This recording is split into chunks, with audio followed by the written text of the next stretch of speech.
What keeps us healthy and happy as we go through life? If you were going to invest now in your future best self, where would you put your time and your energy? There was a recent survey of millennials asking them what their most important life goals were. And over 80% said that a major life goal for them was to get rich. And another 50% of those same young adults said that another major life goal was to become famous.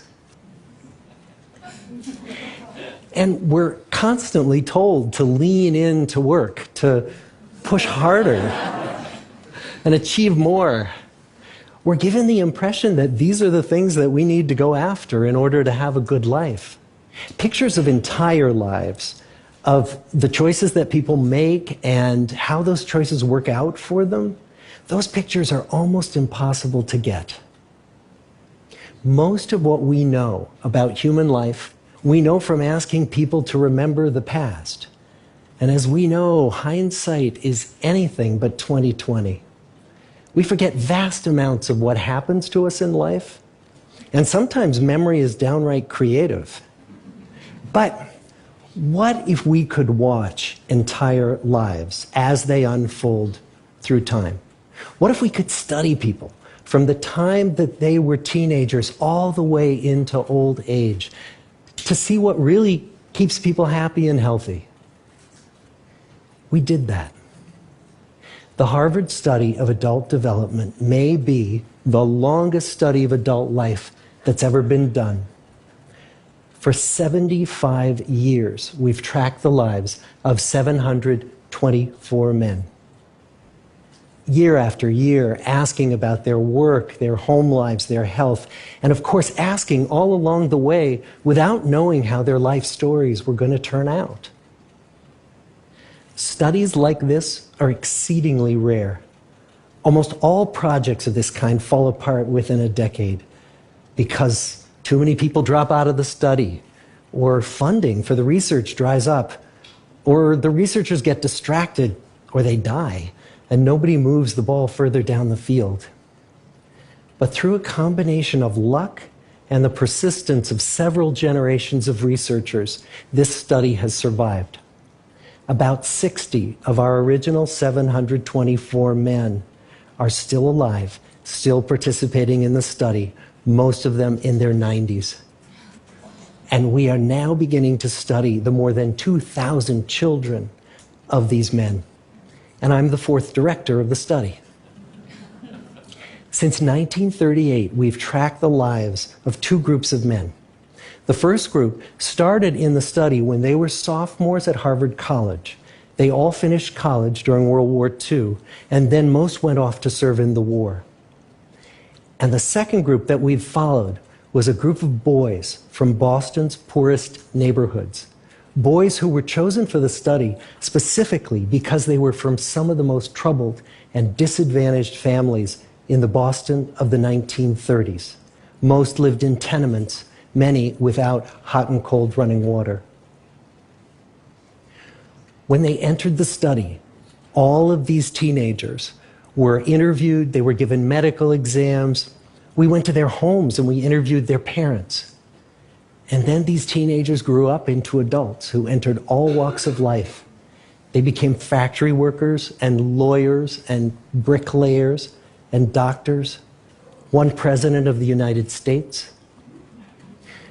Some developed alcoholism, a few developed schizophrenia. Some climbed the social ladder from the bottom all the way to the very top, and some made that journey in the opposite direction. The founders of this study would never in their wildest dreams have imagined that I would be standing here today, 75 years later, telling you that the study still continues. Every 2 years, our patient and dedicated research staff calls up our men and asks them if we can send them yet one more set of questions about their lives. Many of the inner city Boston men ask us, "Why do you keep wanting to study me? My life just isn't that interesting." The Harvard men never asked that question.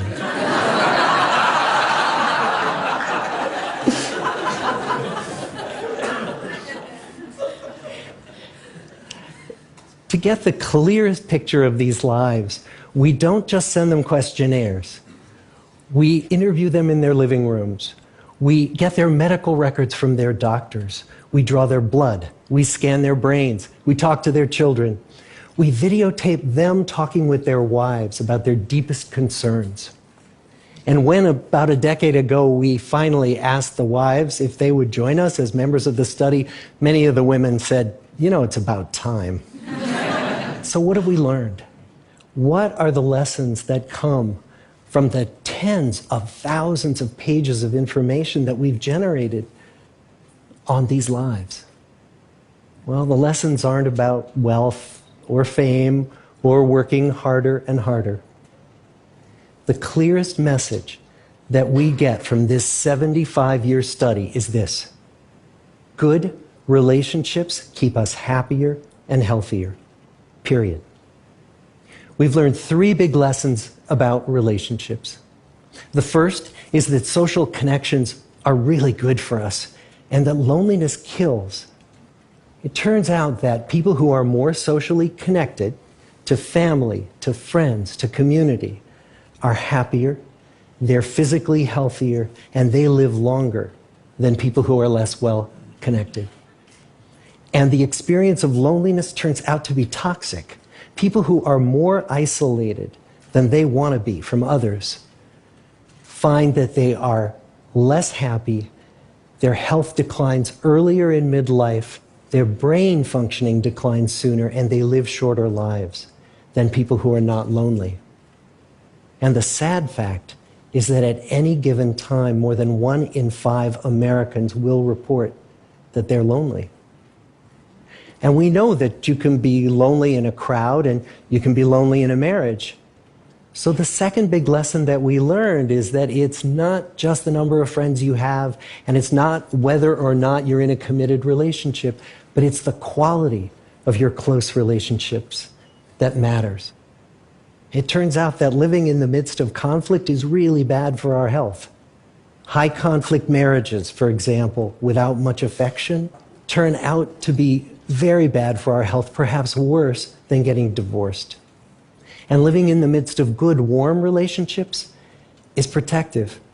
Once we had followed our men all the way into their 80s, we wanted to look back at them at midlife and to see if we could predict who was going to grow into a happy, healthy octogenarian and who wasn't. And when we gathered together everything we knew about them at age 50, it wasn't their middle-aged cholesterol levels that predicted how they were going to grow old. It was how satisfied they were in their relationships. The people who were the most satisfied in their relationships at age 50 were the healthiest at age 80.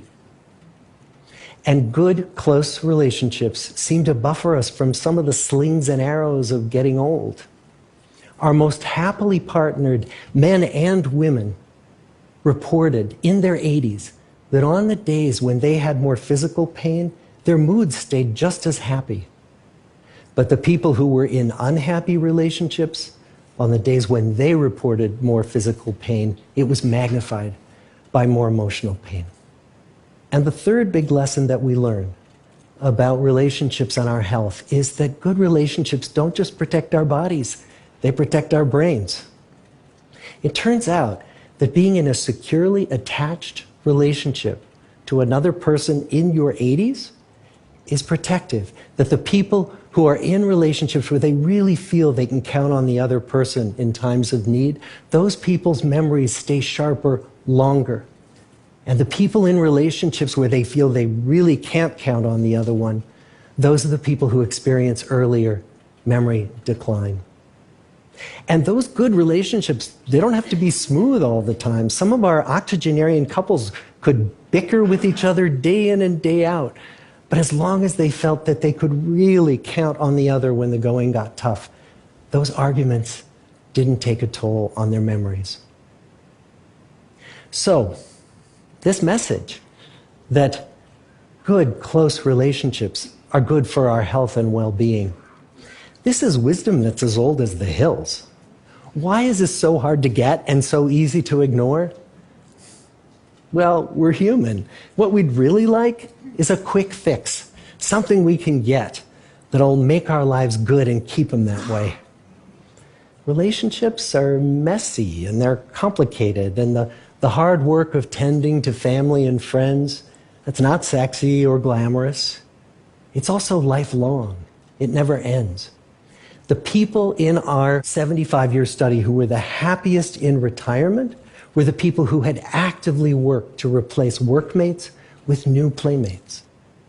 Just like the millennials in that recent survey, many of our men, when they were starting out as young adults, really believed that fame and wealth and high achievement were what they needed to go after to have a good life. But over and over these 75 years, our study has shown that the people who fared the best were the people who leaned into relationships with family, with friends, with community. So what about you? Let's say you're 25, or you're 40, or you're 60. What might leaning into relationships even look like? Well, the possibilities are practically endless. It might be something as simple as replacing screen time with people time, or livening up a stale relationship by doing something new together, long walks or date nights. Or reaching out to that family member who you haven't spoken to in years, because those all too common family feuds take a terrible toll on the people who hold the grudges. I'd like to close with a quote from Mark Twain. More than a century ago, he was looking back on his life, and he wrote this: "There isn't time. So brief is life for bickerings, apologies, heartburnings, callings to account. There is only time for loving, and but an instant, so to speak, for that. The good life is built with good relationships." Thank you.